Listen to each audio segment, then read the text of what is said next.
we're at step 4. Definitely stay tuned on this one. Step 4 is really important.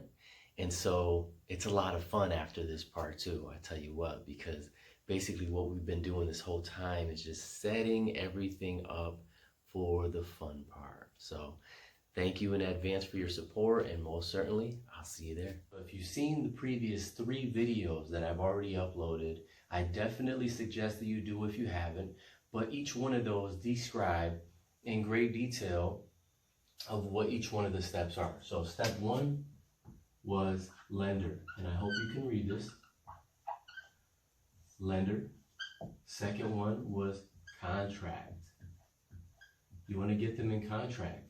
Exclusive right to represent the buyer contract specifically. Okay, we're talking about buyers right now. And then we would info gather, right? We gather up all the info. Once we've determined they're capable of purchasing a house and we know how much they're willing to go into it for, and now we would gather all the information associated with what they're looking for, right? And that's where the whole wants and needs, right? The future. Do you remember that? If not, look at the previous video all over again. This is one of the most important parts here, because this is going to base everything off of how long it's going to take for you to search for a specific house based on what you gather information wise. Okay, so moving forward to number 4. Now number 4 is something very simple. The majority of us have done it. It's just a matter of how you do it. So once you've gathered the information, now you know what they're looking for, and then you set something up called an email. Now, through the MLS, the multiple listing service, you actually have a means to send out an automatic email to your client in order to show them properties only applicable to whatever the criteria is that you have agreed on, right? So location-wise, you have agreed, okay, well, even though they wanted a location way out there, it's not in their price range, so you're limiting it to this location. But this is the kind of house, and this is how many bedrooms, this is how many bathrooms, this is the lot size, there's no wiggle room here, there's a lot of wiggle room here as far as negotiating. Yard size isn't a big deal, or maybe it is, garages. You see what I'm saying? So all those things can change whatever the search results are for whatever criteria you're looking at. Single family, multifamily, etc. Lender, contract, info gather, email. This email is very significant because the email, although it's automatically populated, uploaded, and sent, it's one of those things where if you got it wrong the first time, you're going to get a whole bunch of properties entering into an email not even applicable, only sending more of an overwhelming emotion to your client. You want to make sure that you specify what the criteria is before you set this up and send it out. And the only thing that's required to really set it up is to make sure you have their name, right? You want their full name anyway, the phone number, right? Best contact phone number, and their best email address. And when you're asking for an email address, you know, at this point in time, you've already created a rapport where they're just providing you with the information needed in order to establish whatever's needed for this email, okay? So that's what you do. You send out the email, and when they get it, now they're getting all properties associated with what they're looking for. This is what I do next.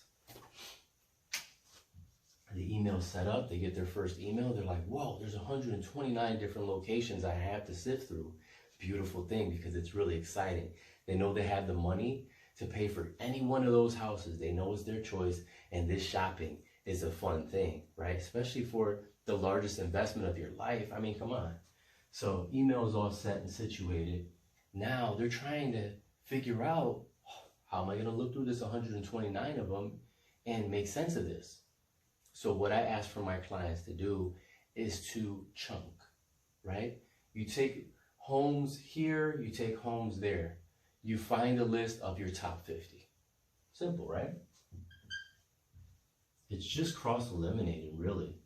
So their top 50, once they have that, it's a lot better a number than 129. And then You break the 50 down. How?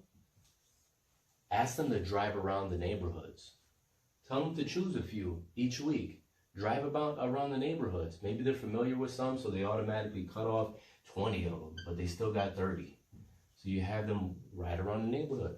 Late at night, during the weekends, things of that nature, get a better idea of what the neighborhood is like. You're going to be living in this house for a while. Generally, people live in their homes, at least single families, at least 7 years. So, I mean, give or take, right? It's a decent clip. So 30 homes, have them ride around. Take a look at the neighborhood. Let's say from that point, they've got 25 now. They cut it in half. That's perfect. Now you can start the showings. Showings is a whole nother category of exactly how to do it. I had to learn the hard way because I wasn't familiar with the certain boxes and the Bluetooth and all this. I had it all set up. I just never had used it. And so you venture out with the client, you want to make sure you're fully aware of how to use this super lockbox, etc., before you make yourself look like a damn fool in front of your clients. Not the coolest situation.